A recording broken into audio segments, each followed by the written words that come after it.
इसमें आज क्लास में बात करेंगे कि सबसे पहले मेंस का नोट्स कैसे बनाना है। जब आप जेपीएससी या फिर यूपीएससी बीपीएससी परीक्षा को लिखते हैं तो मेंस का नोट्स कैसे तैयार करना है, आंसर का फॉर्मेट क्या होना चाहिए, पैराग्राफ में होना चाहिए, पॉइंट वाइज होना चाहिए, क्या सभी क्वेश्चन पर एनालिसिस जरूरी होता है, सभी क्वेश्चन पर उसको पिक्चर के द्वारा पिक्टोरियल मेथड से फ्लो चार्ट से क्या दिखाना जरूरी होता है, इस पर बात करेंगे। इसके साथ साथ जो जेपीएससी में क्वेश्चंस जब आते हैं, कोई भी क्वेश्चन आता है तो आपको उस क्वेश्चन का सबसे अंत में देखना है, सबसे लास्ट में क्वेश्चन के सबसे लास्ट में क्या लिखा हुआ है ये देखना है आपको। यानी कि क्वेश्चन के अंत में मूल्यांकन लिखा हुआ है, इवेल्युएशन, आलोचनात्मक परीक्षण लिखा हुआ है, क्रिटिकली एनालिसिस लिखा हुआ है, व्याख्या है, विश्लेषण है। तो कुछ वर्ड ऐसे हैं जो पहले तो सिमिलर जैसे हैं वो आपको बता दे और उसके बाद आपको अलग अलग समझाएंगे कि परीक्षा में जब आएगा तो वह कैसे लिखना है। और चैनल को सब्सक्राइब जरूर कर लीजिएगा, किस प्रकार की वीडियो एक्स्ट्रा भी जब हम बताएंगे तो आपको मिलेगा। जो पहला वर्ड जो होता है, जैसे मान लीजिए कि है वो व्याख्या करना, तो व्याख्या जब होगा और व्याख्या के साथ साथ अगर वर्णन, ये लगभग एक जैसा इसमें आपको उत्तर देना, लेकिन फिर भी ये सभी में डिफरेंस क्या ये बताएंगे आपको। वर्णन करें या विवरण दे, इंग्लिश में तो एक ही वर्ड लिख देने से काम चल जाता है। एक्सप्लेन कीजिए, एक्सप्लेन कीजिए बोल दिया जाता है। प्रकाश डालिए, अगर क्वेश्चन में रहता है प्रकाश डालिए, या क्वेश्चन में रहता है स्पष्ट कीजिए, क्लैरिफाई। तो हम लोगों को ये पहले समझना है कि इनमें से कोई शब्द अगर क्वेश्चन में है तो इसके जो मीनिंग हो रही है, जो व्याख्या का मीनिंग हो रहा है, वो ऑलमोस्ट सभी का मीनिंग में आपको लेकर के चलना है। इसी प्रकार से अगर क्वेश्चन में आलोचना दिया हुआ है तो ये अलग है, थोड़ा थोड़ा जो डिफरेंस है ये जरूर बताएंगे आपको। आलोचना करें, समालोचना, आजकल क्वेश्चन में ना समालोचना वर्ड भी आता है, समालोचना करें, या आपको दे दे समीक्षा करें, रिव्यू।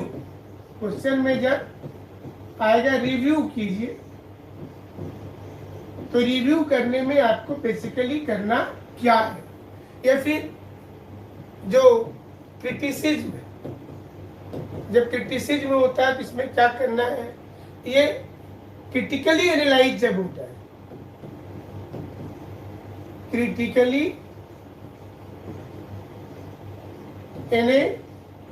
एनालाइज द क्वेश्चन, तब उसमें आप क्या करेंगे। इसी प्रकार से परीक्षण करें, एग्जामिन करें, क्वेश्चन का आता है आपको परीक्षण करें, मतलब क्या हुआ, एग्जामिन करना। तो एग्जामिन आएगा तो उसमें क्या करना है, गुण दोष लिखना भी एग्जाम में कभी कभी आता है, कभी कभी एग्जाम में आता है इवेल्युएशन करें, क्वेश्चन का इवेल्युएशन मतलब हो गया मूल्यांकन कीजिए, प्रश्न का मूल्यांकन कीजिए। तो सबसे पहला काम क्या करेंगे, सबसे पहला काम करेंगे कि जो पूछा गया है लास्ट में, मतलब जब क्वेश्चन आप बनाना शुरू करें तो सबसे अंत में जो लाइन है उसको जरूर देखेंगे कि अंत में क्या लिखा हुआ है।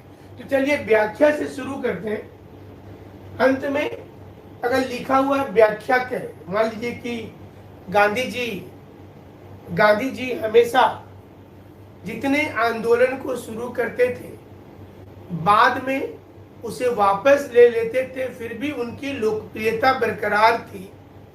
इस प्रश्न का व्याख्या करें, मतलब ऐसा क्वेश्चन आ जाता है। इस प्रश्न का मूल्यांकन करें। भारत की मॉनसून हमेशा लेट हो जाती है, इस कथन का समीक्षा कीजिए। तो ऐसे क्वेश्चन आजकल क्या है, तो क्वेश्चन जब आप बनाना शुरू कर रहे हैं तो सबसे पहले क्या करेंगे, अच्छा इंग्लिश में भी बताते, तो सबसे पहले क्या करेंगे कि सबसे लास्ट में देखेंगे, ठीक है, कि अंत में कौन सा शब्द दिया हुआ है। तो चलिए सबसे पहले शुरू करेंगे। अगर प्रश्न में एक्सप्लेन दिया हुआ है, एक्सप्लेन द क्वेश्चन, व्याख्या कीजिए।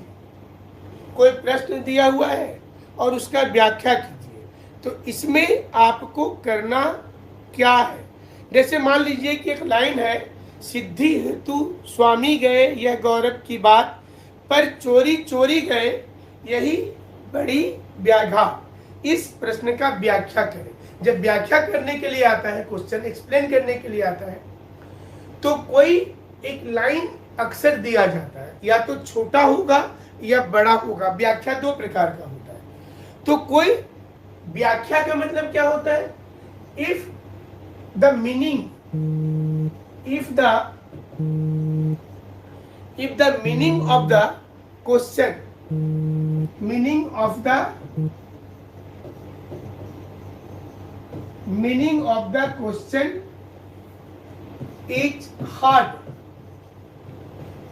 तो पहले उसका मीनिंग को, मतलब जटिल लाइन है, प्रश्न में जटिलता छिपी हुई है, आपको उस जटिलता को पकड़ना है, उसका भावार्थ और विस्तार से बताना है। मतलब क्या करना है इसको, कि ये जो क्वेश्चन दिया हुआ है उसका मतलब अर्थ क्या हो रहा है, उसकी मीनिंग।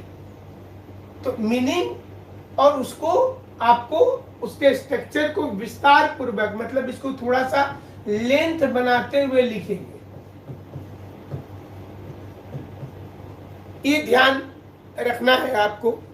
और मतलब आप जो चीज को बता रहे हैं इसमें इजी वर्ड्स का प्रयोग करते हुए, इजी वर्ड्स में आप समझाएंगे क्वेश्चन।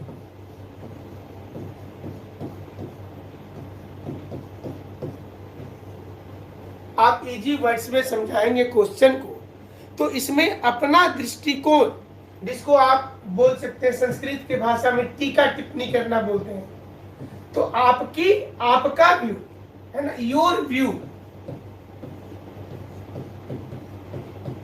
जब आपको व्याख्या करने के लिए बोला जाएगा तो उसमें आपका व्यू भी बताना जरूरी है। आप क्या चाहते हैं, मतलब आपको ये प्रश्न, जैसा हमने बताया आपको कि अगर क्वेश्चन में कोई लाइन दे दिया गया है, जो लाइन हमने बताया कि सिद्धि हेतु स्वामी गए यह गौरव की बात, पर चोरी चोरी गए यही बड़ा व्याघात, तो इसकी व्याख्या करें। तो आपको क्या करना है पहले, कि देखिए इसमें वो भावार्थ छिपा हुआ है क्वेश्चन में, कि अच्छी बात है कि वो ज्ञान प्राप्ति के लिए भगवान बुद्ध के बारे में बोला जा रहा है कि वो गए, लेकिन उनकी समाज और पत्नी की पीड़ा को बताया जा रहा है कि वो चोरी चोरी चले गए। शायद वो बोल करके जाते तो पारिवारिक बंधन में बंध जाते। आपकी व्यू क्या है इस क्वेश्चन पर, आपका व्यू क्या है ये बताना है। कोई पद होगा, कोई श्लोक का व्याख्या किया जाता है, मतलब जो हिंदी में बोलते हैं ना अलंकार या हार्ड वर्ड, और कोई समानांतर मतलब लाइन होता है, तो उसमें तुलना करना जरूरी होता है। जब एक्सप्लेन करते हैं तो you have to compare the given line. एक कंपैरिजन जरूरी होता है कि आपको जो लाइन दिया गया है, और जाहिर सी चीज है कि अगर बड़ा अवतरण दिया गया है, तब जैसे कि कोई बहुत लंबा लाइन लिख दिया गया और बोला गया कि अवतरण मतलब लंबा पैराग्राफ लिख दिया गया और बोला गया कि आप इसका व्याख्या करें, तो इसमें जब बड़ा होगा तब क्वेश्चन याद रखिएगा, जब क्वेश्चन में मीनिंग लार्ज है तो डिफरेंट थॉट देना जरूरी है। मतलब क्या हुआ कि एक चीज के कितने पहलू हो सकते हैं। जब व्याख्या करे में बड़ा क्वेश्चन है, क्वेश्चन की साइज, मतलब साइज का मतलब क्या हुआ कि 3-4 लाइन में उसके भावार्थ छुपे हुए हैं, तो उसमें आपको अलग अलग विचारधारा प्रस्तुत करना पड़ेगा। लेकिन ये बहुत जरूरी है कि आपको आपका दृष्टिकोण बताना है। जो भी प्रश्न बोला जा रहा है, जैसे हमने आपको बताया, सपोज कीजिए कि 1942 में महात्मा गांधी एक क्रांतिकारी मूड में थे। यूपीएससी में आया हुआ क्वेश्चन है कि Gandhi ji was in a radical mood in 1942। इस कथन का व्याख्या कीजिए। तो आपको ये बताना होगा, ये बताएंगे, सारी चीज बताएंगे कि सारे में इंट्रो देना जरूरी है कि नहीं, पॉइंट वाइज करना जरूरी है कि नहीं। देखिए ये, चलिए उसको ही पहले बता देते हैं जो रीमा रानी ने क्वेश्चन पूछा है, साथ में बता देंगे, व्याख्या करे के बाद उसी को बता देंगे कि आप आंसर कैसे कैसे होना चाहिए, कितने शब्द में होना चाहिए, उस पोर्शन को बता देंगे। तो सबसे पहले कि अगर तर्कसंगत पुष्टि है, मतलब अगर आप प्रश्न से सहमत हैं तो तर्कसंगत पुष्टि कीजिए, और अगर असहमत है तो उसका खंडन करते हुए तर्क दीजिए। दोनों चीजें देखिए। जो प्रश्न पूछा क्या है, do you think governor has more power than president even both enjoy the same post in the country, equivalent post in the country. अब देखिए पूछ रहा है कि क्या राज्यपाल राष्ट्रपति से अधिक शक्ति का प्रयोग कर सकता है। अब आप व्याख्या कीजिए, चलिए व्याख्या कीजिए।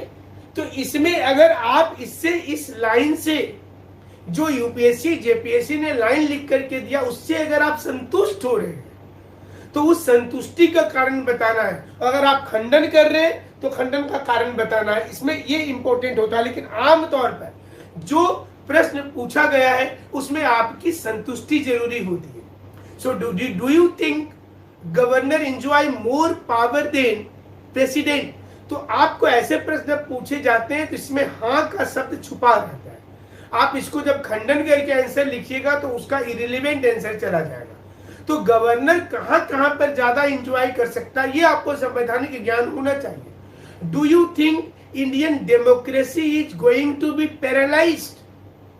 क्या आपको लगता है कि भारतीय प्रजातंत्र पंगु की ओर जा रहा है। तो ऐसे प्रश्न पर आपको दोनों विचार लेकर के चल रहे।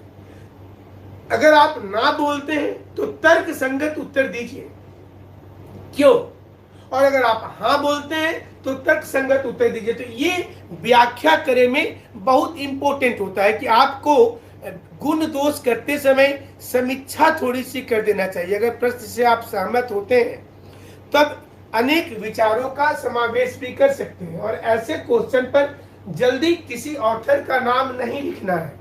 जैसे बहुत से लोग क्या करते हैं कि क्वेश्चन आंसर लिखते समय अब्राहम लिंकन ने कहा था, अरस्तु ने कहा था, आर्किमिडीज ने कहा था, एडम स्मिथ ने कहा था, वो लाइन व्याख्या में नहीं डाली जाती। अगर आप डालेंगे, क्योंकि यहाँ पर आपका व्यू पूछा जाता है, ये हमेशा ध्यान देंगे कि when you are going to solve the question about the, explain करें, explain the question, then the most important thing is your own view. आपका अपना व्यू पूछा जाता है। क्लियर हो गया होगा, व्याख्या करें। चलिए आगे जो क्वेश्चन एक अभी बीच में आपने पूछा था तो उसको थोड़ा सा हम बता देना चाहते हैं ताकि आपको इजी हो जाएगा। तब फिर आगे बढ़ेंगे आपके लिए जो आपको बताना चाह रहे हैं कि किस किस चीजों पर ध्यान देना है। जब आप क्वेश्चन लिखते हैं, ये बहुत इंपॉर्टेंट चीज है कि जब आप क्वेश्चन लिखते हैं तो लिखते समय किन चीजों का ध्यान दें। पहले इसको बता देते हैं, फिर विश्लेषण करें, चर्चा करें, आलोचनात्मक मूल्यांकन करें, क्रिटिकली एनालाइज करें, ये सारी चीजों को बताएं। तो आपको सबसे पहले आप क्वेश्चन को जो पढ़ते हैं तो एक क्वेश्चन को अलग अलग चीजों में बांटिए। सबसे पहला चीज क्या करेंगे कि आप डिस्ट्रीब्यूट द क्वेश्चन इन, आप लोग के पास कोई क्वेश्चन है तो लिख करके भेजिए जल्दी से, हम उसको साथ ही साथ बता देंगे। कोई भी क्वेश्चन है तो डिफरेंट पार्ट, जैसे हमने क्वेश्चन पूछा कि क्या राज्यपाल की शक्ति राष्ट्रपति से अधिक है। मान लीजिए इसी क्वेश्चन को ले लेते हैं, ये क्वेश्चन है आज का, do you think governor enjoy more power then president, even both are the constitutional head of country and state respectively. अब इस क्वेश्चन को लिखने के लिए बोला जा रहा है, तो सबसे पहले क्या करें? अब वो तो बाद में देखेंगे कि उधर एक्सप्लेन था कि एनुमेरेट था कि क्रिटिकली एनालाइज था कि इवेल्युएशन था, ये बाद में देखेंगे। तो सुशील कुमार अर्जुन ने लिखा, वीडियो में क्या प्रॉब्लम आ रही थोड़ा बताइए, क्या कुछ दिक्कत हो रही है? लाइटिंग प्रॉब्लम हो रहा, कुछ जल्दी से बताइए। बाकी लोग जो क्लास कर रहे हैं वो बताएं क्या दिक्कत हो रहा है, वीडियो में क्या दिक्कत है, जल्दी से बताएं। तो चलिए आगे बढ़ जाते हैं, तब तक आप लोग आंसर लिखें। साफ नहीं दिख रहा है, बाकी लोगों को दिख रहा है साफ?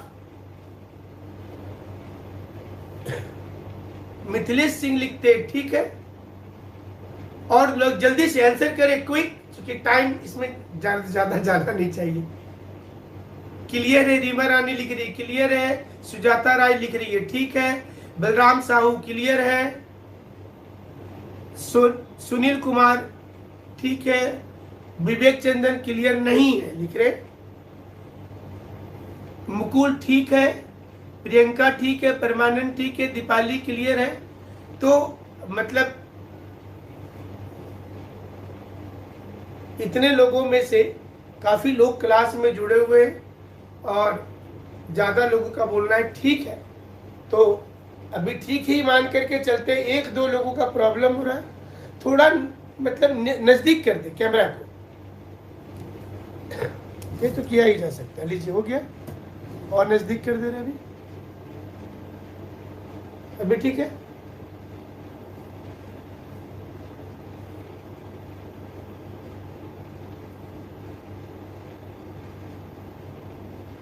अपने अपने मोबाइल पर भी थोड़ा सा आप लोग फोकस करेंगे, थोड़ा नीचे करने बोल रहे हैं, नीचे कर दिए थोड़ा सा।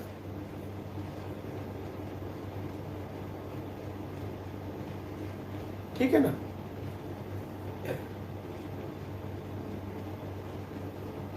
ठीक है, चलिए शुरू करते हैं आगे। सबसे पहले बता रहे थे कि कोई क्वेश्चन को अलग अलग चीजों में क्या करना, टुकड़ों में आपको बांटना है पहले। तो इसको मतलब एक बोला जाता है कि सिनॉप्सिस, मतलब जो पहले तो इसमें सबसे पहले जो क्वेश्चन पूछे थे उसमें क्या क्या चीज आ रहा है, तो पहले आपको कभी भी लिखने मत शुरू कर दीजिएगा। मेंस में क्वेश्चन देखे लिखना शुरू कर दिए तो बहुत दिक्कत होता है। तो सबसे पहले क्या करना है कि जब distribution of question in different parts, तो सबसे पहले उसके लिए बोला जाता है कि जैसे कि एक सिनॉप्सिस भी बनाया जाता है। सिनॉप्सिस का मीनिंग क्या होता है कि जो डिफरेंट पॉइंट है आपके दिमाग में, जो डिफरेंट पॉइंट है वो पॉइंट को पहले आप एक जगह पर कहीं पर लिख लीजिए। बहुत इंपॉर्टेंट चीज आपको बता रहे हैं जब मेंस का क्वेश्चन लिख रहे।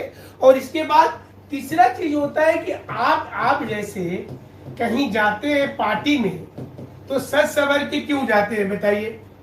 आपको लगता है कि वहां इतने लोग रहेंगे तो आपको लोग देखे, तो आपकी कॉपी को टीचर देखे, इसके लिए क्या करना चाहिए? तो एट्रैक्शन, कॉपी में एट्रैक्शन आपको रखना है कि वो टीचर कभी भी कॉपी से दूर जाना ही नहीं चाहे, वो एट्रैक्टिव होना चाहिए। तो सबसे पहला चीज, अब क्वेश्चन का डिस्ट्रीब्यूशन बोल रहे थे, जो क्वेश्चन, अब क्वेश्चन को ले लेते हैं कि क्या राज्यपाल की शक्ति राष्ट्रपति से ज्यादा है, जबकि राज्यपाल की नियुक्ति राष्ट्रपति करते हैं और संवैधानिक हेड दोनों अपने अपने स्थान पर हैं। सबसे पहला चीज क्या करना है, इसमें कौन कौन है? इसमें है गवर्नर, प्रेसिडेंट, और इसमें कौन है? कॉन्स्टिट्यूशन। हम लोगों को उत्तर इसी पे रखना है। और तीसरा है एग्जाम्पल। देखिए ऐसे समझना है। और वो जो आपको बोले ना कि क्वेश्चन के लास्ट में जो दिया हुआ है, व्याख्या करे कि विश्लेषण करे कि विवेचना करे, वो तो बाद में देखना ही है कि उसमें क्या बोला है। फिलहाल आपको जो क्वेश्चन है उसको कैसे तोड़ना है, इसको तोड़ दिए। तोड़ने के बाद आपके दिमाग में जो कुछ आ रहा है, देखिए एग्जाम्पल में हमेशा कोशिश कीजिएगा रिसेंट। अब आप बाबा आदम जमाना का एग्जाम्पल दीजिएगा, बहुत ज्यादा महत्वपूर्ण नहीं रहता है कि 1952 में केरल में ऐसा हुआ था, वो सिर्फ एक रेफरेंस हो सकता है। लेकिन आज सपोज कीजिए आप एग्जाम्पल में सबसे रिसेंट एग्जाम्पल क्या होगा, बंगाल का आएगा। तो वेस्ट बंगाल में जो गवर्नर जगदीप धनखड़ जी ने जिस प्रकार से स्टेप लिया है, क्या उनकी विवेक शक्ति है या फिर वो ऐसे ले रहे हैं? तो आपको सबसे पहले गवर्नर के बारे में कौन कौन से आर्टिकल में ये आपको लगता है कि इनकी शक्ति छुपी हुई है, तो आप पहले तो यहाँ शॉर्ट फॉर्म में, जैसे आपको बताया कि सिनॉप्सिस बनाइए, डिफरेंट पॉइंट लिखिए, तो वो यहाँ पर आप अपने दिमाग में जो आता है उस वक्त में आपको लगता है कि 163 इंच से जुड़ा हुआ है, 164 इंच से जुड़ा हुआ है, 155 इंच से जुड़ा हुआ है, 156 इंच से जुड़ा हुआ है, 200 नंबर आर्टिकल इनसे जुड़ा हुआ है, 353 इंच से जुड़ा हुआ है, 356 इंच से जो जुड़ा हुआ है एक जगह लिख दे। और राष्ट्रपति का कहां कहां पर कौन से आर्टिकल है वो लिख लिए। अब संविधान हमारा क्या कहता है, संविधान हमारा क्या कह रहा है? संविधान ये बोल रहा है कि अगर गवर्नर जब तक लिखित रूप से नहीं देगा आदेश निर्देश, तब तक राष्ट्रपति शासन नहीं लगाएंगे। संविधान हमारा ये कह रहा है कि कोई डिस्प्यूटेड बिल को गवर्नर राष्ट्रपति के पास भेज सकता है। संविधान हमारा ये कह रहा है कि जब किसी भी पार्टी को बहुमत नहीं मिला हो तो गवर्नर की विवेक की शक्ति हुई है। झारखंड में मधुकोड़ा के केस में देखिए कि एक व्यक्ति पर उनका विवेक लगा कि एक आदमी निर्दलीय होकर के भी सरकार बना सकता है, तो उन्होंने दे दिया मौका।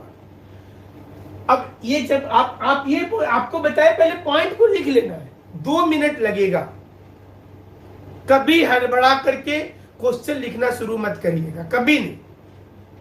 उसके बाद क्या करें, जब आप ये सारे पॉइंट्स को 2 मिनट का समय देंगे, लिख लिए, और लिखने के बाद में ये समझना है कि क्या पूछना चाहता है। मेरे क्वेश्चन जब डिस्ट्रीब्यूशन आप कर रहे थे तो एग्जामिनर पूछना क्या चाह रहा है ये समझना बहुत जरूरी है।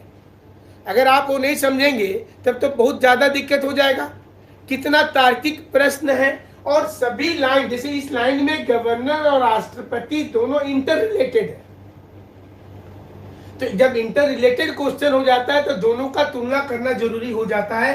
तो आप जब पॉइंट लिख लिए और इसके बाद अब आपके पास प्रामाणिकता क्या है, मतलब आपको रिलेवेंट, देखिए इसमें बोला जाता है कि आप जब आपस में भी आप लोग फ्रेंड सर्किल में बात करते हैं तो कोई बहुत ज्यादा किसी चीज पर बोल रहा है तो आप बोलते हैं कि कोई ठोस तर्क नहीं दे रहा है। ठोस तर्क आप मांगते क्या है कि एकदम मतलब मजबूती के साथ ऐसा कुछ बताइए कि जो लगे कि हाँ आपका दमदार तर्क है। तो आप जब क्वेश्चन में जब आप तर्क डालेंगे तो वो इंपॉर्टेंट होना चाहिए।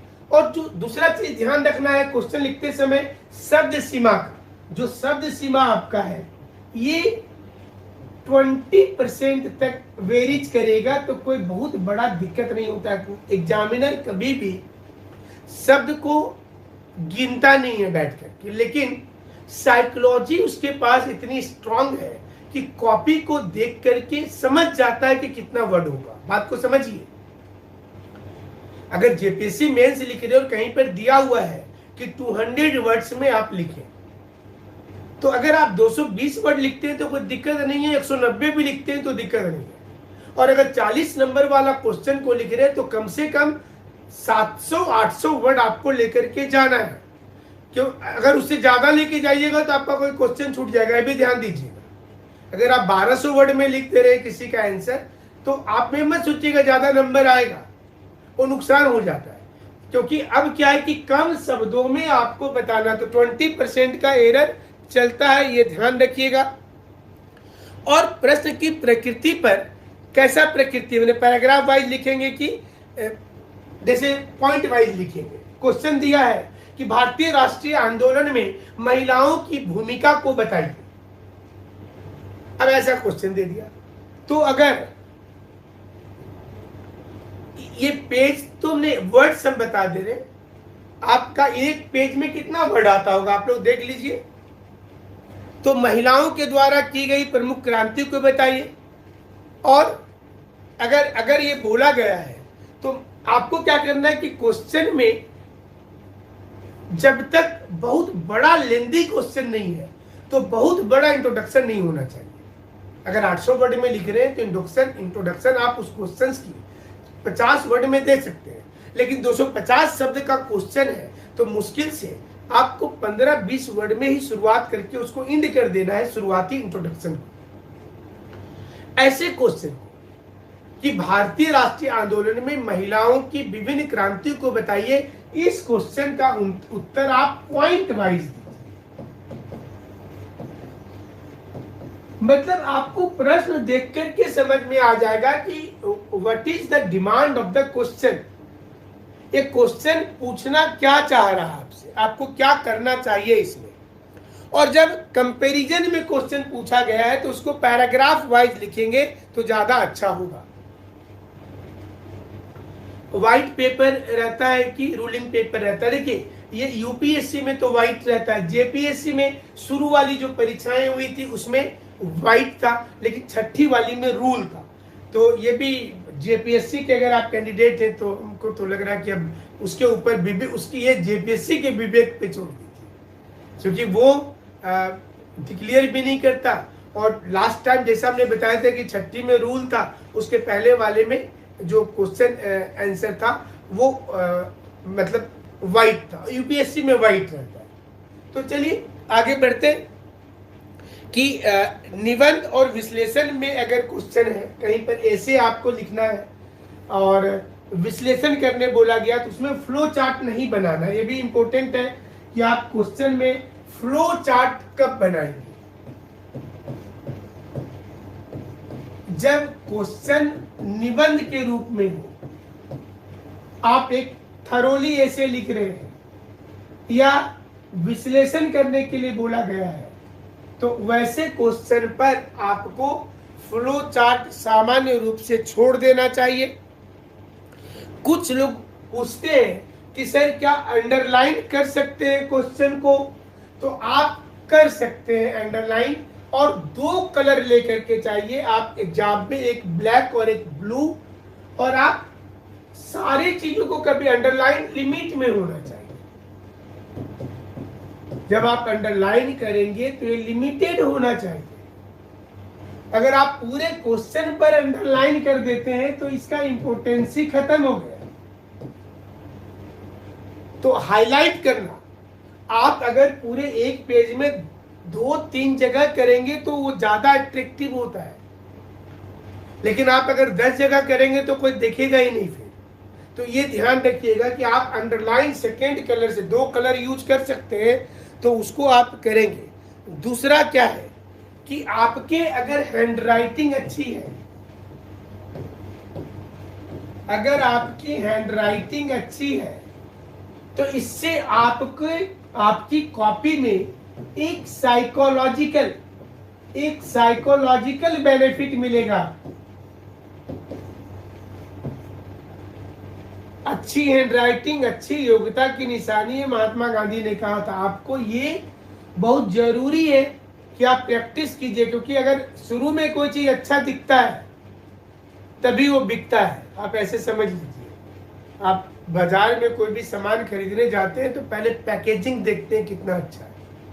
तो आपका हैंडराइटिंग पैकेजिंग इंडस्ट्री है सोचिए, तो आपको हैंडराइटिंग सुधारना है। ये छोटी छोटी चीजें, लेकिन आपकी कॉपी अच्छी नहीं दिखेगी तो चेक करना भी कोई नहीं चाहेगा। आप ही सोचिए टीचर है और 10 बच्चे की कॉपी चेक करने बैठे हैं, तो वैसे कंडीशन पर जिसकी कॉपी बहुत सुंदर दिख रहा है, वो लिखा है गलत, लेकिन सुंदरता के लिए आप उससे बात उसकी कॉपी को देखेंगे। और कोई बहुत खिचपिच लिखा है, 15 जगह काट दिया, स्याही उसमें लग गया, तो फिर आपका हाँ, महात्मा गांधी की हैंडराइटिंग अच्छी नहीं थी, आप ठीक बोल, इसलिए उन्होंने बताया था कि अच्छी हैंडराइटिंग अच्छी योग्यता की निशानी है।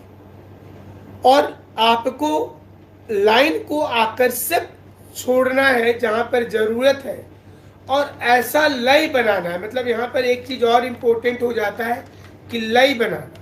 मैंने आपको एक के साथ, मैंने पहला लाइन के साथ, ये पहला पैराग्राफ के साथ दूसरा पैराग्राफ, ये एक लय में नजर आ रहा है। जैसे आप पिक्चर देखते हैं या कोई सीरियल देखते हैं तो आप देखिएगा कि उसमें एक लय नजर आता है, और जब एक लय में चीजें होती हैं तो आपको देखने में अच्छा लगता है। लेकिन वो हेफाजत हो कहीं से, जब, इसलिए हमने बोला ना शुरू में पॉइंट लिखिए। जैसे होता है कि स्टूडेंट की दिक्कत क्या आती है कि आप क्वेश्चन लिखना शुरू कर दिए, आंसर लिखना, और जैसे ही आंसर लिखना शुरू किए जो जो याद था लिख दिए। जब एंड कर रहे हैं क्वेश्चन को तो लास्ट में याद आया दिमाग में कि अरे दो तो इंपॉर्टेंट पॉइंट हमारा छूट गया, तो आप क्या करते को लास्ट में डाल देते। मतलब क्वेश्चन जब एंड हो रहा है और उस समय में आप वो पॉइंट को डाल रहे हैं तो कोई यूजलेस हो जाता है ना। पिक्चर में एंड के बाद कोई सीन दिखाए कि छूट गया था एक बेंगलोर का सीन तो गड़बड़ा जाएगा। तो देखिए हाइलाइटर से ज्यादा अच्छा होगा कि आप पेन लेकर के जाए, हाइलाइटर को लेकर के मत जाइए, उसके जगह पर आप पेन यूज कीजिए और अंडरलाइन करिए। हाइलाइटर उतना इंपॉर्टेंट नहीं रहता है मेंस एग्जाम में, उतना अच्छा उसका इमेज नहीं रहता है। तो ये प्रेजेंटेशन था और आपको जो बता रहे थे उस पर आ जाते हैं। यहां तक क्लियर है ना? क्वेश्चन को लिखते समय क्लियर है? हाँ कर सकते हैं, व्हाइटनर का यूज कर सकते हैं जहां जहां जरूरत हो, लेकिन वो सारी चीजें मतलब गलत इम्पैक्ट देती है। मतलब ये भी ध्यान बहुत जरूरी है। देखिएगा मतलब अगर चीजों को तोड़ करके फिर जोड़ा जाए तो वो थोड़ा सा गड़बड़ दिखता है, तो आप यूज कर सकते हैं, बट ये ध्यान रखना है कि ऐसी नौबत नहीं आने दी जाए। आप मेंस के विद्यार्थी हैं तो आप मेंस के लिए जब आप लिख रहे हैं, आप जब मेंस लिख रहे हैं तो आपको ध्यान देना है कि आप ऐसे शब्द का चयन कीजिए जो बहुत ज्यादा हार्ड भी नहीं हो। बहुत से लोगों को लगता है कि बहुत हार्ड वर्ड लिखेंगे तो दिक्कत आएगी, दिक्कत नहीं होगा, लेकिन हार्ड वर्ड मत लिखिएगा और बहुत ज्यादा सस्ता वर्ड भी नहीं लिखना है। ऐसी भाषा हो जो कम से कम टीचर को समझ में आ जाए, ये जरूरी होता है। तो चलिए आगे बढ़ जाए। अगला जो व्याख्या बताए थे आपको, कभी कभी क्वेश्चन में विवेचना शब्द होता है। विवेचना कीजिए, इंग्लिश में शायद इसको एनुमेरेट कहते हैं।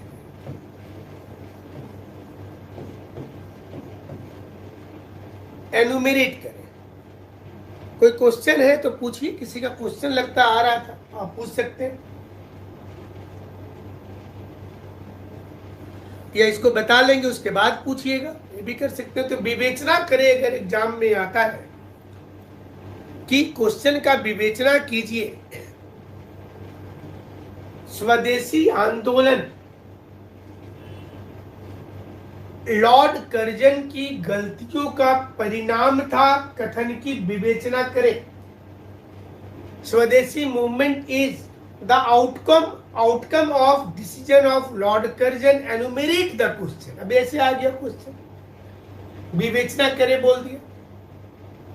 तो हम लोग करते क्या है, आमतौर पर स्टूडेंट क्या करते हैं, अगर आपको इससे मतलब नहीं है कि विवेचना पूछा है कि व्याख्या पूछा है कि विश्लेषण पूछा है, स्टूडेंट क्या करते हैं, वो सीधा सीधी स्वदेशी आंदोलन जो जानते हैं उसको लिखना शुरू कर देंगे।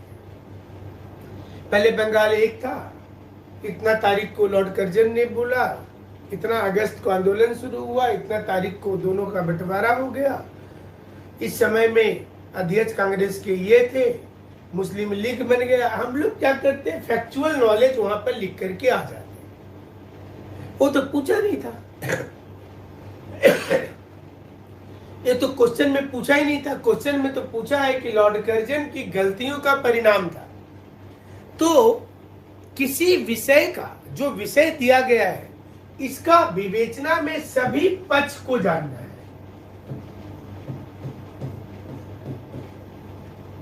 मतलब all the direction of question.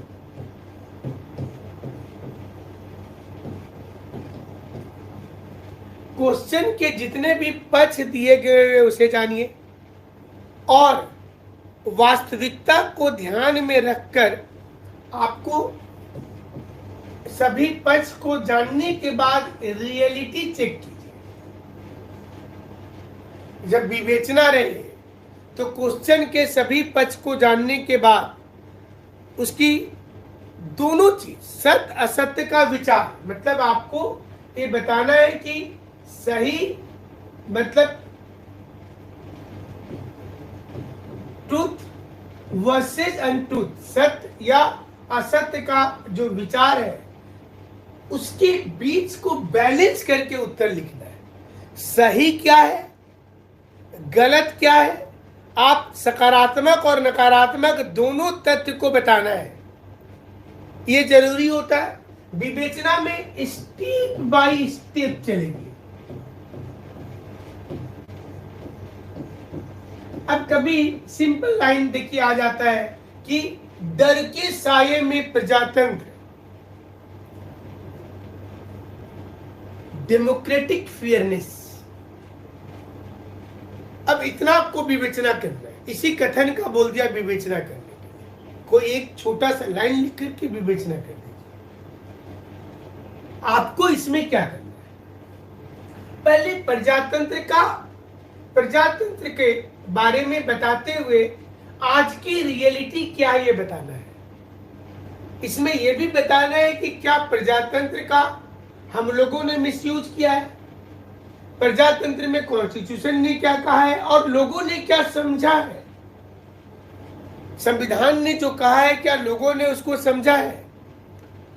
इसलिए ऐसे क्वेश्चन पर हर पॉसिबिलिटी को बताया जाता है। आपको ऐसे क्वेश्चन पर कोशिश करना है कि every how to protect democracy, तो इसकी जो भी पॉसिबिलिटी होगी उस क्वेश्चन पर उसको बताएंगे। और आपके पास जो कथन और तथ्य है, जो कथन दिया हुआ है और जो आपके पास फैक्ट्स है उस पर ही बल देना जरूरी होता है विवेचना करेंगे।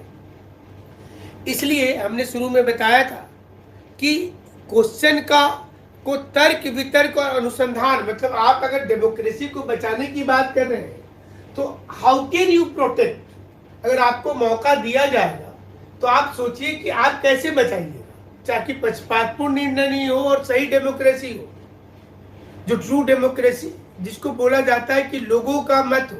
अगर भारत में आप देखिएगा तो ट्रू डेमोक्रेसी कहाँ है। अगर कोई चुनाव होता है विधानसभा का, उसमें अगर 10 से 15 कैंडिडेट इलेक्शन लड़ते हैं और पूरे एरिया में 5 लाख मतदाता हैं तो किसी को 1 लाख वोट आता है, बाकी को 70,000 75,000 आया है तो 1 लाख वाला जीत गया। लेकिन उसके अगेंस्ट में उस एरिया में 4 लाख लोग खड़े हैं, वो 4 लाख एक चीज पर फोकस नहीं थे, तो वो तो ट्रू डेमोक्रेसी नहीं है, ये तो डेमोक्रेसी अगर आप देखिए तो फॉल्स डेमोक्रेसी में हम लोग जी रहे हैं। वो कैसे ठीक होगा जब 100% मतदान किया जाए, जब 2 पार्टी सिस्टम आ जाए तभी ना होगा। जैसे उन्होंने क्वेश्चन भेजा है कि अशोक और अकबर में कौन सर्वश्रेष्ठ था, तुलनात्मक विवेचना कीजिए। तो इसमें जो शुरू में ही बताए कि ऐसे क्वेश्चन को स्टेप बाय स्टेप लेकर के चलना है, दोनों के गुण दोष को बताना है और गुण दोष के बताने के साथ में मतलब सकारात्मक और नकारात्मक दोनों पक्ष को रखिएगा। अशोक के अंदर पॉजिटिविटी क्या थी, अकबर के अंदर पॉजिटिविटी क्या थी और दोनों के अंदर नेगेटिविटी क्या था, ये भी बताना है। और ये बताने के बाद में अंत में आपको अपना व्यू डालते हुए निष्कर्ष लिखा जाता है, ये विवेचना में करना है। और अगर क्वेश्चन में ये पूछता है कि आप प्रश्न का एनालिसिस कीजिए,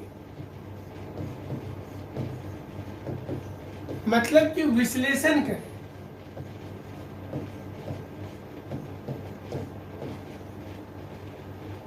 एनालिसिस कीजिए, तो आपको ऐसे क्वेश्चन को माइक्रो लेवल पर सोचा जाता है।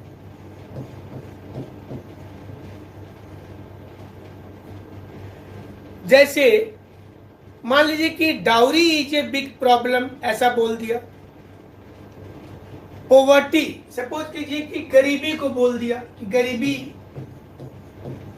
गरीबी एक अभिशाप है, इस कथन का विश्लेषण करें। अब ऐसे क्वेश्चन को आपको क्या करना, माइक्रो लेवल पर सोचना है। किसी भी चीज में ऐसे क्वेश्चन पर क्या, क्यों, कब, कैसे, ये जरूर सोचिएगा। व्हाट, व्हाई, व्हेन, हाउ, ये क्वेश्चन पर जरूर सोचिएगा। कहां,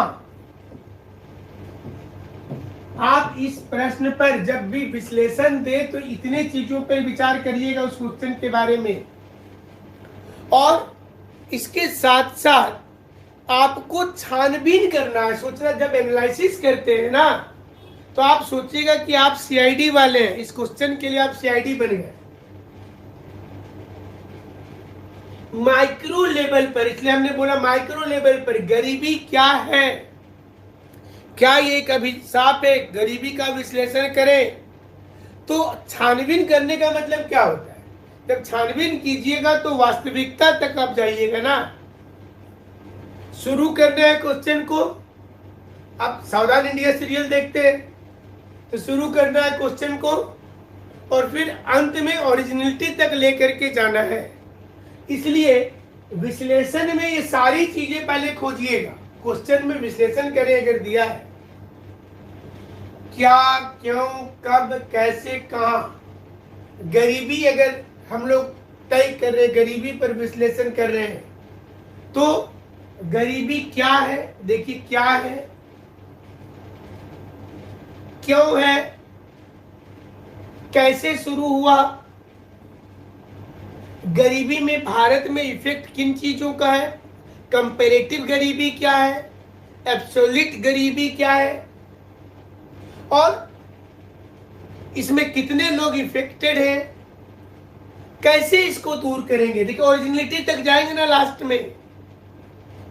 तो विश्लेषण का मतलब ही होता है स्टेप बाय स्टेप। ऐसे क्वेश्चन पर अगर आप फ्लो चार्ट का प्रयोग करते हैं तो अच्छा माना जाता है, क्योंकि आप इसमें आप फ्लो चार्ट से भी बता सकते हैं ऐसे क्वेश्चन को। फ्लो चार्ट का मतलब क्या होता है कि आप एक डायरेक्शन का तीर का निशान बनाते हुए चीजों को प्रदर्शित कर रहे हैं।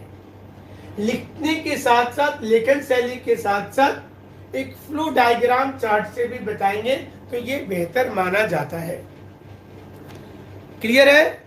अब अगर मान लीजिए कि क्वेश्चन में पूछा गया है कि क्वेश्चन का मूल्यांकन कीजिए, इवेल्युएशन ऑफ द क्वेश्चन पूछा गया है, इवेल्युएशन क्वेश्चन का मूल्यांकन करिए। तो इसमें आपको ऐसे क्वेश्चन पर वैल्यू ऑफ जस्टिस देखा जाता है।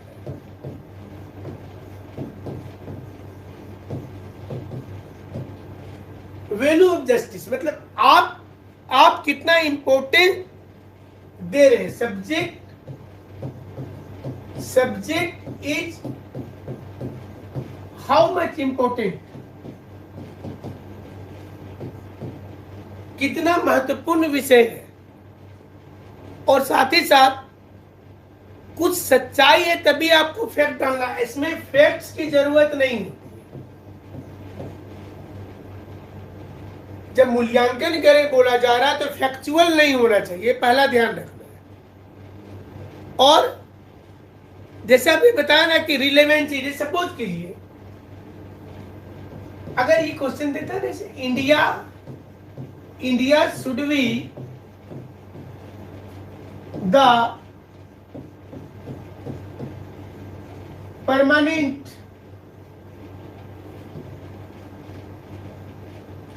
member of United Nations Security Council,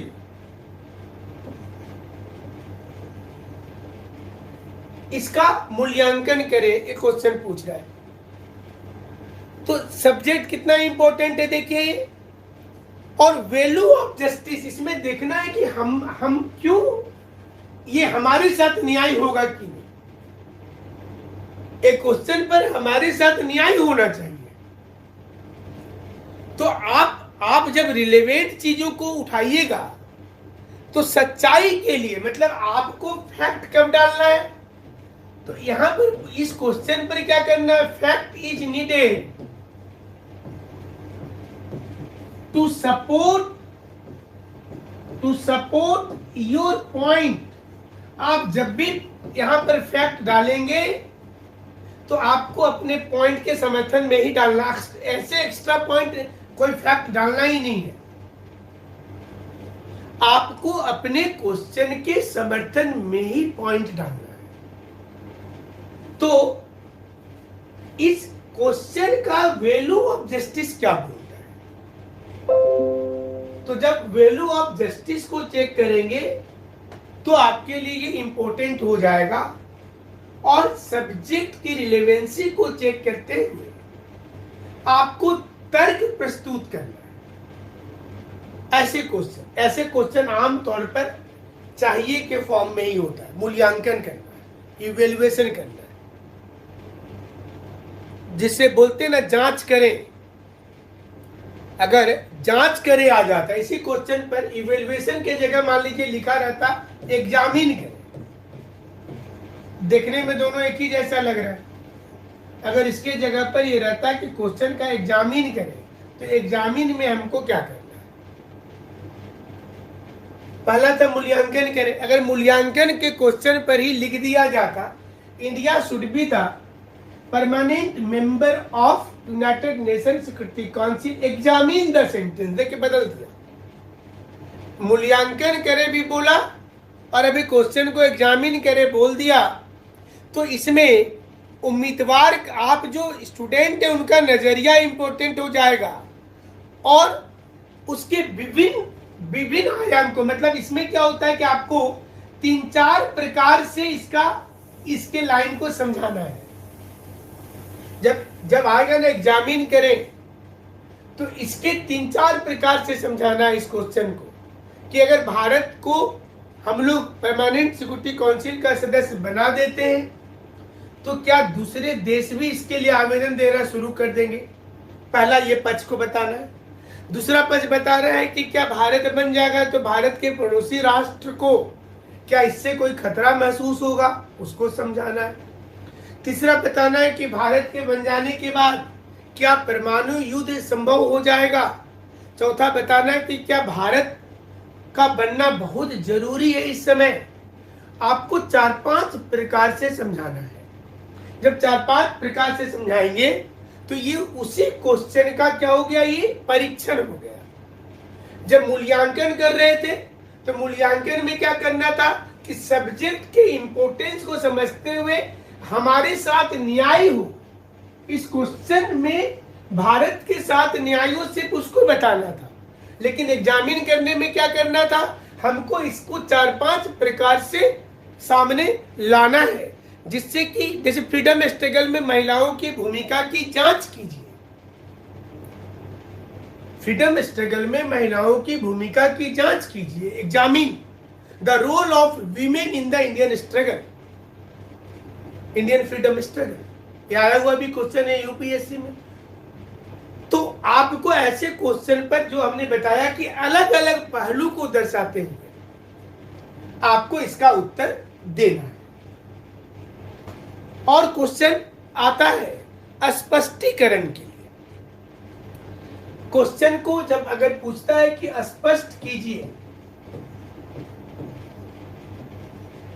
question में अगर पूछा जाता है स्पष्ट कीजिए, तो इसमें आपको ये बताना है कि why the question is important and your view is also important. स्पष्ट करने में योर व्यू इज इंपॉर्टेंट।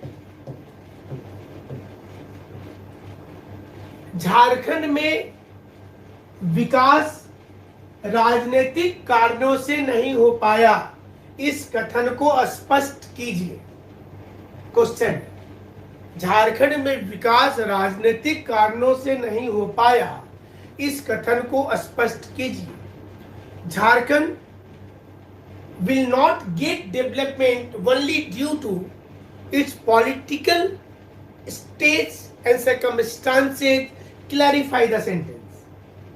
तो अब क्या बोलता है, इस क्वेश्चन पर आप जो व्यू दे रहे हैं, आपके व्यू इंपॉर्टेंट है यहां पर, और उसके समर्थन में आप क्या बोलना चाहते हैं, आपका दृष्टिकोण क्यों सही है।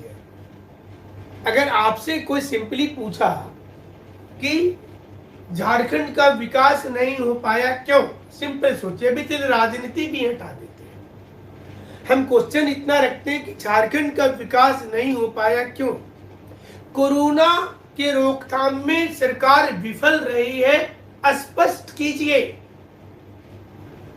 कोरोना के रोकथाम में सरकार विफल रही है, स्पष्ट कीजिए। Government becomes failure to stop corona virus, clarify. तो आपका अलग अलग व्यू आएगा, कोई केंद्र को जिम्मेवार बताएगा, कोई राज्य को बताएगा, कोई जनता को बताएगा, कोई प्रशासन को बताएगा, कोई बिजनेसमैन को बताएगा, कोई सिस्टम को बताएगा, कोई चाइना को बताएगा। आपका अभी व्यू अलग अलग हो जाएगा। आप अगर 50 आदमी से खड़ा करके पूछिए तो 50 लोग नहीं बोलेगा, सब अलग अलग लोग बोलेगा। भारत में भाषा के आधार पर राज्यों को रोककर दूसरे आधार पर बनाना चाहिए, फिर इस पर अलग अलग तर्क आएगा।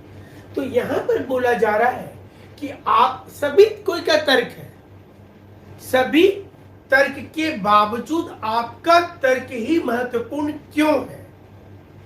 डिफरेंट एंगल है क्वेश्चन में, लेकिन इसके बावजूद आप जो तर्क दे रहे हैं वही तर्क इतना ज्यादा इंपॉर्टेंट क्यों है, उसके पक्ष में आप जब चीजों को लिखेंगे तो ये क्वेश्चन का स्पष्टीकरण हो जाएगा।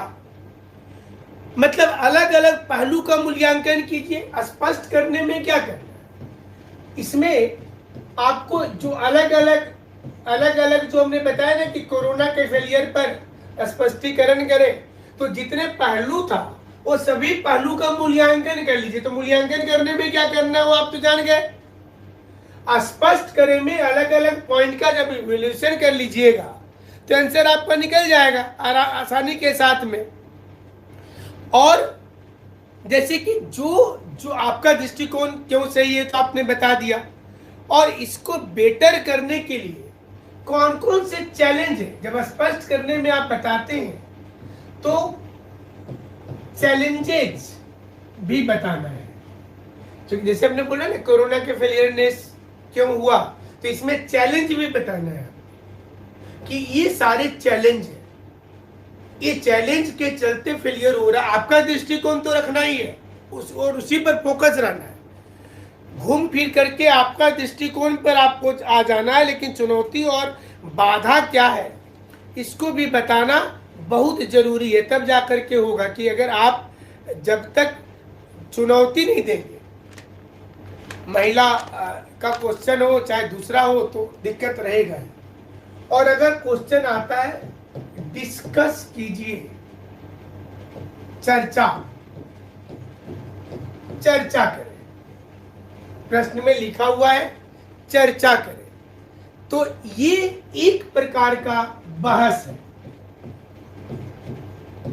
चर्चा करें मतलब आपको एक बहस के लिए क्वेश्चन में बोल रहा है, जिसमें विचार विमर्श के जैसा। मतलब आप सिंपली सोचिए ना पहले कि आप लोग किसी चीज पर चर्चा करते हैं ना, आप बोलते चलो थोड़ा सा आज जल संसाधन पर चर्चा किया जाए, तो उसमें कोई तर्क वितर्क शुरू में नहीं होता ना। चर्चा मतलब सब कोई की बात सुन रहे हैं, जो लोग वहां बैठे हैं सभी लोगों की बात को सुन रहे हैं। तो जो क्वेश्चन में जब चर्चा करे रहेगा तो चर्चा करने में आपको खुलकर विचार प्रकट करना है किसी समस्या को समझाने का प्रयास करना है।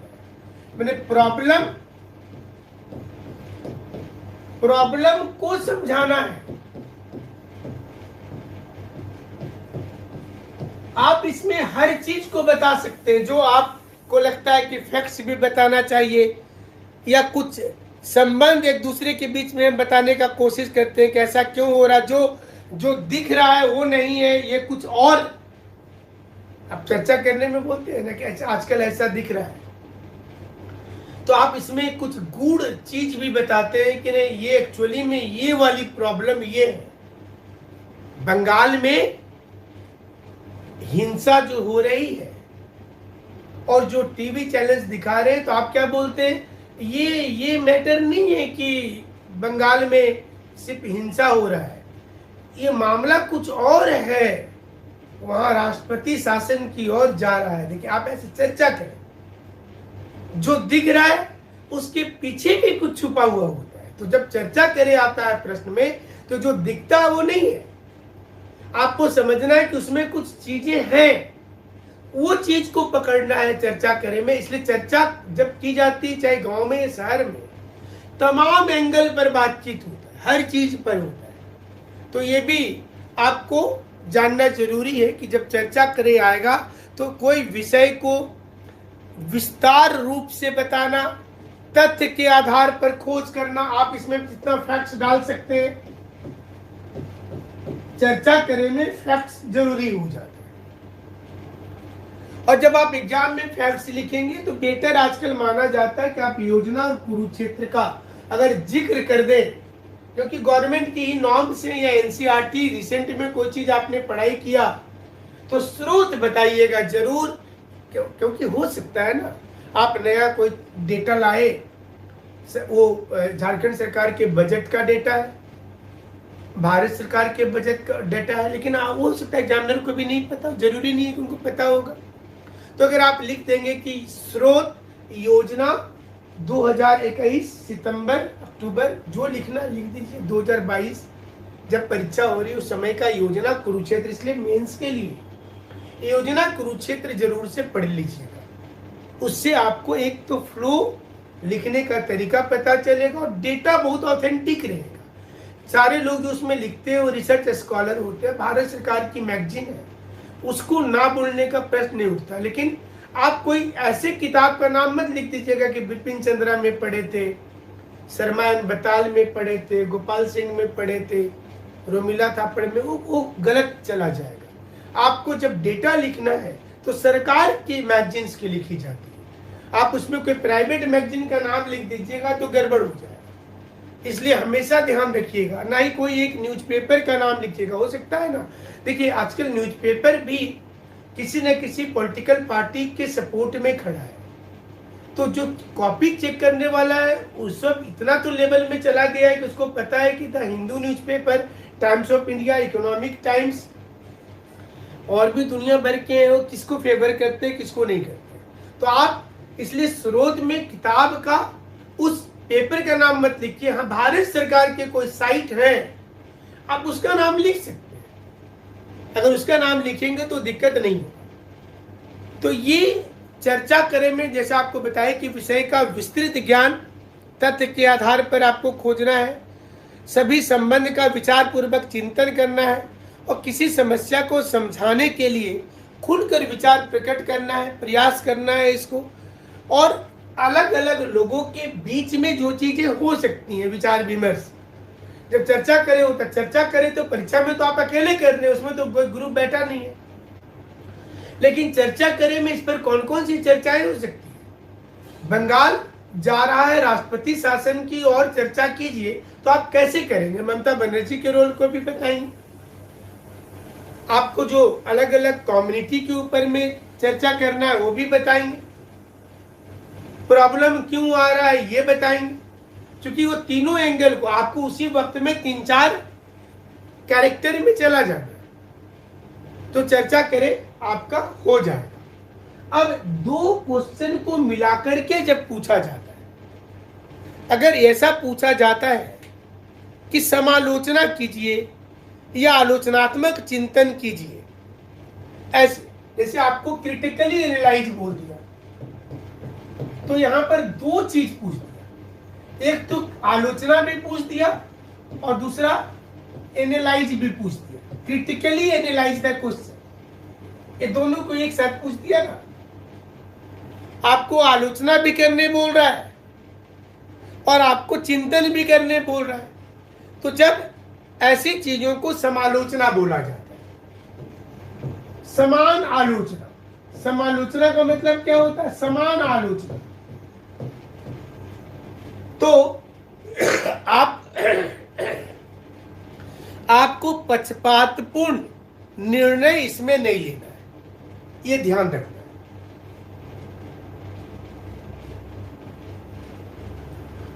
आप इसमें पक्षपातपूर्ण निर्णय नहीं लेंगे, तार्किक आधार पर बात करेंगे। जैसे कोई बिल आता है ना, अभी बहुत अच्छा क्वेश्चन है किसान बिल।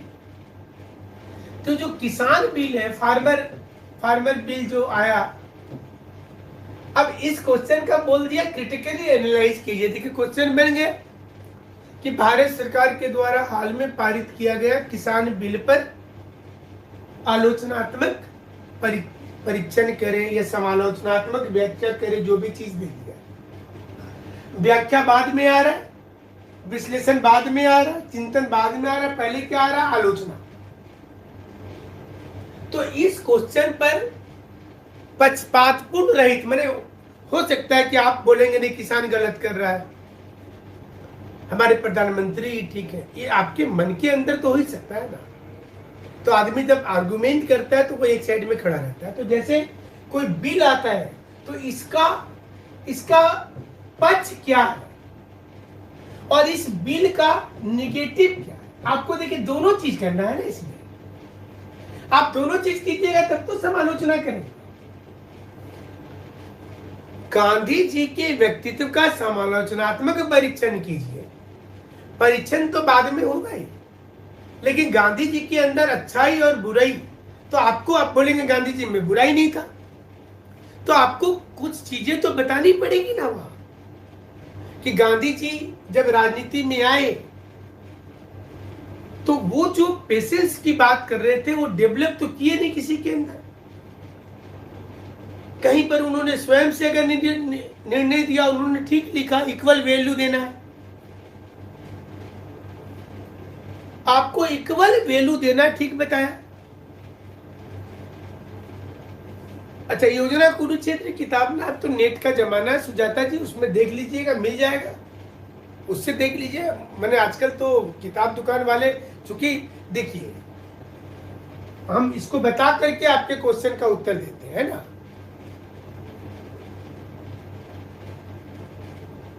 हाँ, राहुल कुमार ने बोला कि जो कमेटी बनी थी वो ज्यादा, जब मतलब वो अपने तर्क को सपोर्ट के लिए डालेंगे। जब आप तर्क को सपोर्ट के लिए डालेंगे तो उसमें डाल सकते हैं, क्योंकि लक्ष्य, आपके क्वेश्चन का लक्ष्य क्या है ये देखना है, उसका गुणदोष क्या है देखना है।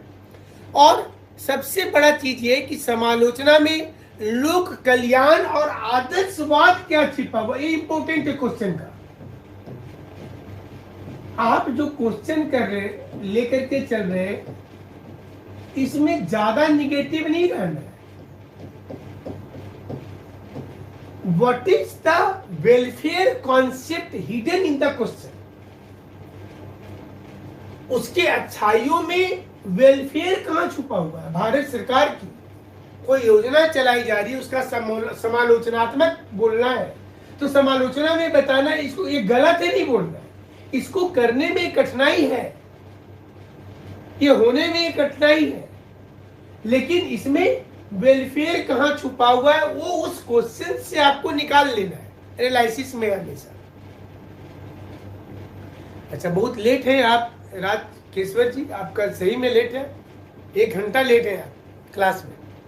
तो बहुत से लोग आज नहीं जुड़े हैं, लेकिन आपको क्लास में लाइव ही रहना चाहिए सारे लोगों को, बाद में देख करके उतना ज्यादा फायदा नहीं होता है। तो ये एक प्रकार का क्या है, ये एक प्रकार का टीका व्याख्या है, सोचिएगा। टीका मतलब टीका टिप्पणी। कोई चीज पर कोई आदमी कुछ करता था, आप बोलते हैं ज्यादा टीका टिप्पणी मत करो। गांव घर में क्या होता है, कोई आप काम कर रहे हैं, कोई 10 आदमी आकर के बोलना शुरू कर देते हैं, ऐसे पंडाल बनेगा तो ये हो जाएगा, तुम लोग ये, तो आप क्या बोलते हैं कि ज्यादा टीका टिप्पणी मत कीजिए जाइए। ये टीका टिप्पणी है, समालोचना क्या है? टीका टिप्पणी है। संस्कृत में इसको टीका टिप्पणी बोलते हैं। तो राइटर जो है वो अनुभव के आधार पर जिस चीजों का वर्णन करता है उसका दृष्टिकोण समझाता है। ऐतिहासिक, सामाजिक, व्याख्यात्मक, सैद्धांतिक, ये सारी चीज को, इसमें व्यक्तिगत मनमुटाव को छोड़कर लिखना है।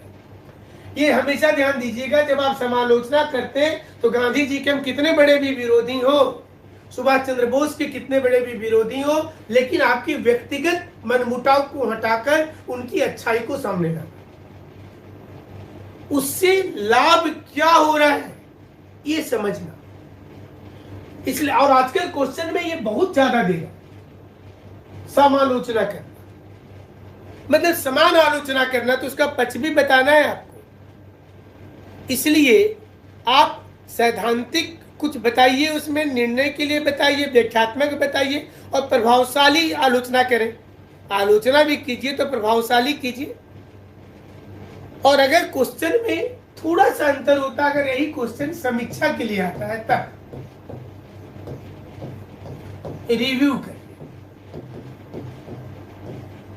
समीक्षा करने आ गया तो समीक्षा करने आ गया तो जो जैसा है उसका जांच पड़ताल करना। देखिए, इसमें आपको अपने सब कुछ नहीं करना है, मतलब आपको जैसा दिया गया है, जो जिस रूप में है, जो जैसा है उसकी जांच पड़ताल कीजिए। जैसे आपको बोला जाता है कि इस किताब की समीक्षा करें, तो आपको समीक्षा के बाद अपना निर्णय देना जरूरत होता है। इसमें अपने साइड से इसमें क्या करना है, इसमें योर व्यू, ये कोशिश कीजिएगा कि जीरो हो। समीक्षा करे में आपका व्यू नहीं चाहिए, जो दिया गया है उसका समीक्षा करिए, और आपको व्यू ना देकर के अंत में समीक्षा में निर्णय होता है। आप देखते हैं ना, कोई केस का अनुसंधान चल रहा है, आप डिमांड करते हैं कि आपके साथ गलत हुआ है, तो पुलिस क्या बोलती? सुपरविजन कमेटी बना रहे जो रिव्यू करे, समीक्षा करे। तो समीक्षा करने में क्या है, जो फैक्ट्स था, आप घटना स्थल पर थे नहीं थे, जो जैसा है, हम नया कुछ नहीं डाल सकते, जो जैसा है उसी पर सोचना है, उसी बिंदु पर आपको रहना है। तो जब क्वेश्चन पर समीक्षा दिया जाता है तो जो दिया गया है उस पर आपको अपना ब्रेन नहीं लगाना है अलग से, उसी पर सोचिए, उसी पर निष्कर्ष निकालिए। और समीक्षा करे पर निष्कर्ष निकालना जरूरी है, जरूर ध्यान दीजिए। जब आप क्वेश्चन का समीक्षा कर रहे हैं तो आपको इसका अंत में कंक्लूजन देना मस्ट है, नहीं तो क्वेश्चन में फायदा नहीं। कंक्लूजन जरूरी है। ये गुण दोष तो आप बताते हैं, लेकिन आपको बहुत ज्यादा इसमें नहीं बोलना, ये भी ध्यान देना। कभी कभी मूल्यांकन या आलोचनात्मक मूल्यांकन आ जाता है क्वेश्चन में कि आप क्रिटिकली इवेलुएट कीजिए। देखिए कैसे कैसे क्वेश्चन आजकल, इतने बच्चे भी तेज हुए हैं कि बहुत ज्यादा एग्जामिनर घुमा घुमा करके क्वेश्चन देता है, लेकिन बच्चे भी उतने स्मार्ट आजकल हो गए हैं कि सारी चीज को जानते हैं, उसको लिख पाते हैं जा करके। इसमें एक कथन के मूल्य को समझना है। आपको देखना है कि जो लाइन दिया गया है, इसका उस लाइन का ऑल टाइम वैल्यू या प्रेजेंट वैल्यू, उसका प्रेजेंट वैल्यू क्या है, ऑल टाइम वैल्यू क्या है या उसका प्रेजेंट वैल्यू क्या है, ये देखना है। वर्तमान महत्व को समझना है और आज के समय में इसकी उपयोगिता क्या है। मतलब जो भी चीज पूछा जाता है ना, रिलेवेंसी विथ टुडेज सिनेरियो। इसलिए ऐसे क्वेश्चन पर इसका आलोचनात्मक, इसलिए बोला गया ना क्रिटिकली इवेलुएट कीजिए। अब जैसे देखिए, भारत की कानून ब्रिटिश आधारित अर्थव्यवस्था पर, ब्रिटिश आधारित व्यवस्था पर अपनाया गया है। इस कथन का आलोचनात्मक मूल्यांकन करें। पहला तो ऑल टाइम वैल्यू इस लाइन का क्या है, इसकी प्रेजेंट वैल्यू क्या है। बहुत से कानून ऐसे हैं जो आउटडेटेड हो चुके हैं, क्या वहां पर परिवर्तन की जरूरत है। ये सारी चीजों के पक्ष को देखते हुए निर्णय लेना है, तो वो आलोचनात्मक मूल्यांकन होगा, तब उसमें आलोचनात्मक मूल्यांकन करेंगे। तो ये अलग अलग पहलू है जिसको लेकर के चलना है। आप लोग क्लास सुबह में 8 बजे जो आपकी चल रही है, रेगुलर चलेगी। कोशिश करना है कि आप मेंस के क्वेश्चंस को लिखने सीखें, ये आज आपको बताएं। और डेली कम से कम 2 क्वेश्चन लिखिए, भले गलत हो। क्वेश्चन को आप हमको सैटरडे को लिख करके व्हाट्सएप में भेजिए, सैटरडे को। टेलीग्राम पर भी भेज सकते हैं हमको। किसकी क्या प्रॉब्लम रही ये आपको अगले क्लास में बताएंगे। और जो चैप्टर पढ़ाई हो रहा है उससे संबंधित अगर क्वेश्चन भेजेंगे तो ये आपके लिए फायदा और हमारे लिए भी ठीक होगा। मान लीजिए कि आपका शुरुआत करते हैं लोक प्रशासन, तो आप लोक प्रशासन से संबंधित क्वेश्चन भेजें लिख करके। आपका शुरुआत करते हैं इकोनॉमिक्स, तो इकोनॉमिक्स से संबंधित क्वेश्चन भेजें लिख करके। आप इरिलेवेंट यहां भी नहीं चल रहे। अगर आप मान लीजिए कि इरिलेवेंट चल रहे हैं, तो इरिलेवेंट में क्या होगा कि आपको दिक्कत हो जाएगी। तो हम सारे एग्जाम से क्वेश्चन भी चैप्टर के बता देंगे कि मेंस में अभी तक क्या आया है अलग अलग वर्षों में, आप उसको कैसे लिख पाएंगे। दूसरी चीज ये कि जो एडवांस नोट्स आपको भेजी जाएगी, फ्लो चार्ट नोट्स, वो आपको अपने सीखना है। क्योंकि नोट्स तो हमेशा एक स्टैंडर्ड पे बना दिया जाता है, फिर उसमें कुछ नयापन डालना है। जैसे गाना पुराना है लेकिन थोड़ा रिमिक्स अगर सिंगर ने कर दिया तो आज के युवाओं को खींच लिया। आपके अंदर ये कला होनी चाहिए कि थोड़ा सा चेंज करने के लिए, मतलब रटंत वाला तोता नहीं बनना है कि एग्जैक्ट लाइन रट लेना है। हम तो आपको दे रहे टू द पॉइंट, लेकिन थोड़ा सा आप अपने आप में परिवर्तन लाएंगे कि थोड़ा सा चेंज करने सीखेंगे, कुछ नए चीज को जरूर डालेंगे। जो नए डेवलपमेंट हो रहे, चाहे वो इकोनॉमिक्स में हो, साइंस एंड टेक्नोलॉजी में हो, दूसरी चीजों में हो, तो उसको आपको डालना होगा। तो आपके जो क्लासेज है उसमें ज्योग्राफी, हिस्ट्री और लोक प्रशासन की क्लासेज और आधा जो इकोनॉमिक्स की क्लासेस तो हम ही लेंगे। Development in science and technology दूसरे फैकल्टी लेंगे, इकोनॉमिक्स की कुछ क्लासेस दूसरे लेंगे और लोक प्रशासन की भी कुछ क्लासेस दूसरे लेंगे। तो ये जो है ये